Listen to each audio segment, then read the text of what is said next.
you have to be like the drug addict. You have to expect it, that no matter what, it's going to happen, that it's coming. Hey there. Welcome to Top of Mind. Real talk for today's woman. With Anna and Karen. Oh, okay, here we are again. So we're back. And I have something I want to discuss. So are you with? Tell me. You switched your top. I put a shirt on. I'm She switched. cold. This is still the same thing, okay? She switched her top. I just No, noticed. it's not. No, it's not. So, Ed Milet, I was listening to him, and he starts off, this was last week, and he starts off by saying, you know what? We all need to be addicts. And I'm like, huh? You're going to compare me to a drug addict? And we all need to be addicts. And basically, he goes on to say, if you think about it, a drug addict, they're like, we can be addicts, we can be addicted to gratitude, you can be addicted to, your dreams, your aspirations, things like that. But what his point was is that an addict will do anything to get what it is that they want. So he talked about, and I could, as an officer, I really started to visualize this. So he said, for example, you have an addict who moves to another city. So, okay, so I live in Toronto. So an addict moves to, and he's talking drug addict at this point, okay? So he's now comparing business owners with drug addicts. And I'm like, huh? So here, I get off the bus. I'm in Toronto. Where do I go? I go down to the Strip. For us, it's called Eaton Centre. It's Yonge Street. You go down there, it's eclectic. It's a mix of all people. It's kind of touristy, sightsee, and a lot of panhandlers and that. I'm going to look for somebody who looks like me. Probably some guy, with his dog, sitting on the corner. He may be panhandling, not aggressively, just with his thing out. But I'm going to go up to him and I'm going to say, hey, do you know where I can score? I'm not going to ask the guy in the business suit, am I? No. He's not going to talk to me because he's going to think I'm going to rob him because I'm a drug addict, right? And it's kind of like, I'm a little bit homeless, this type of stuff. So, and he says, yeah, what do you need? So I tell him what I need. And he says, oh, John, hang on. I know the guy. Come here. Go down there around the corner and tell him Charlie sent me. So then I go to John and I say to John, this is what I need. John says, no problem. Here, I've got the supply. Here you go. He says, well, I need a place to stay tonight. Go over to Charlie and that. And when you need more, come back. And what he said and this is what the part that got me.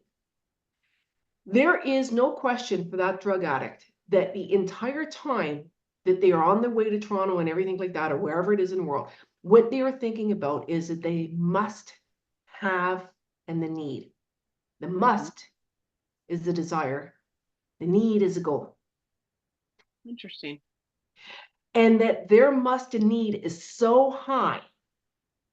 There is no question. So I am a business owner. I'm an entrepreneur. Where is my must and need? So if we look at him in the business sense, he goes to somebody who looks like him. That will have what he needs, he's offering. He tells them and asks what he needs. He finds the person who will supply it to him and give him a consistent supply. And it's kind of like in my business, do I have that must and need? And I can tell you as a side gig, and many coaches have told me this, that's my problem is I'm not desperate, that desperation, and not to say desperation like I need your sales, but that idea of must and need. I can delay things if I don't like the way they're going and things like that. But also, do I go out there and ask?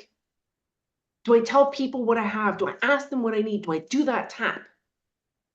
And then when I get that person in, do I continue to give them the supply?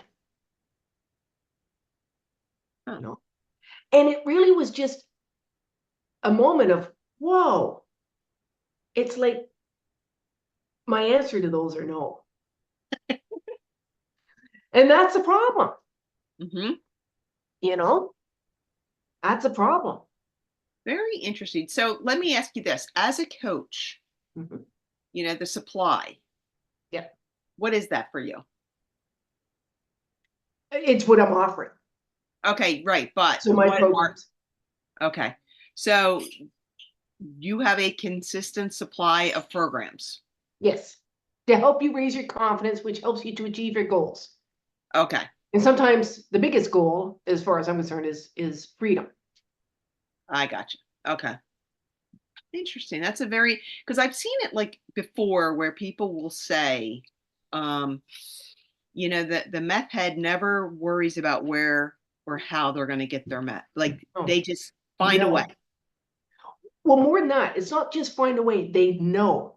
You know that whole idea of mindset of anticipation of expecting it. You have to know that it's coming, you have to expect it. Like there's no question. Mm-hmm. And so the meth head is very much like that. It's not, there is no way that they're not going to not get it. Right. Yes. Not that there's anything against a meth head. I knew you'd have it. I knew you'd soften it. I knew it. Since I brought up the drug addict thing, I thought, oh, Andy's gonna have to soften it. No. I did a judgment. No, it's not. It's I not. did. I was making it funny. Because I'm a punk. But yeah, Yes, as Facebook keeps reminding us. but it is true. Like there is never that question. So let me ask you this: why doesn't that apply to everything in life, not just coaches? Oh, absolutely. That's like for me, I'm looking at it from a coach, but from a business point of view, if you want to be successful, what's your need? What's your need? What's your must? Mm-hmm. You know? Or So, if you want to be successful in life. yeah. So I mean, that was his point, is that, you have to be an addict. You have to be like the drug addict. You have to expect it, that no matter what, it's going to happen, that it's coming. And then you have to go out there. You need to ask, you need to look, you need to offer. And then you have to find the supply. And, it was the same principles. He was using this as the example of why he's successful as a businessman. Mm-hmm. As he says, he's addicted to his dreams and aspirations today. Interesting. And just applying that. And when, I could really, relate to that whole idea of there is no question, like you said, that they're not going to find the drug. Mm-hmm. They keep going and going and going till they find it Do. because it's a need. They have to have it. But That's desire. like going back to what you said last week in last week's video, it's 2 minutes ago. Yes. persistence. Yes. Persistence. Yes. Yes. Yes. Here's So that P word again. yeah. And so like a lot of this is about the law of attraction type of ideology and the you're putting out a thought, what that thought is, what you're after, your desire has to be big, and the action has to follow up with it. And they have an expectation. It is going to happen. I am going to find that fix tonight, no matter what. Mm-hmm. Yep. So I know when he put that out there, I really had to look at myself, which is what I always do, right? Because it's all about me. But I had to look at myself and think, am I that driven in my business? And it's like, no, I have a cushion, Mm-hmm. and that cushion is my full-time job. So there's also been a little part of my voice that says, you really want to launch this, jump off. And people do that. Mm-hmm. They leave their 9 to 5, their corporate job, that type of stuff, and jump off. Right. So these are just kind of like the flittery things that come and go from teachings and trainings that I just like to throw out there and have people think about them, ask themselves the same question. Right. And again, I think it applies to a lot of different areas. It could apply to your health journey. Yep.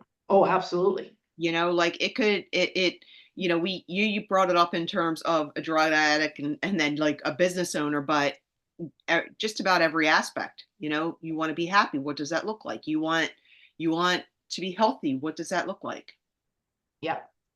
Yep. What are the must-haves and needs? Is that what it's called? What is it? Yeah, musts and need. Must and needs. Yeah. Yeah. So Very interesting. See, I love our talks. and I think we'll end it on this one. It'll be a nice short one because it's not flowing, so it's time to end it. If you have any questions or things you want us to talk about and tackle, please, put them down in the comments. We will bring them up and talk about them. And I hope you enjoyed this, got something out of it. At least, if nothing else, stop and kind of ask yourself, Are Mhm. you willing to change your life as much as a drug addict's willing to get their fix? Are you focused on those goals that much? That's kind of like where I ended up landing. And my name is Karen Bale, and I am a mindset and confidence coach. And I am here with, And I'm Anna Jennings. I'm your midlife mentor. great, thanks for joining us.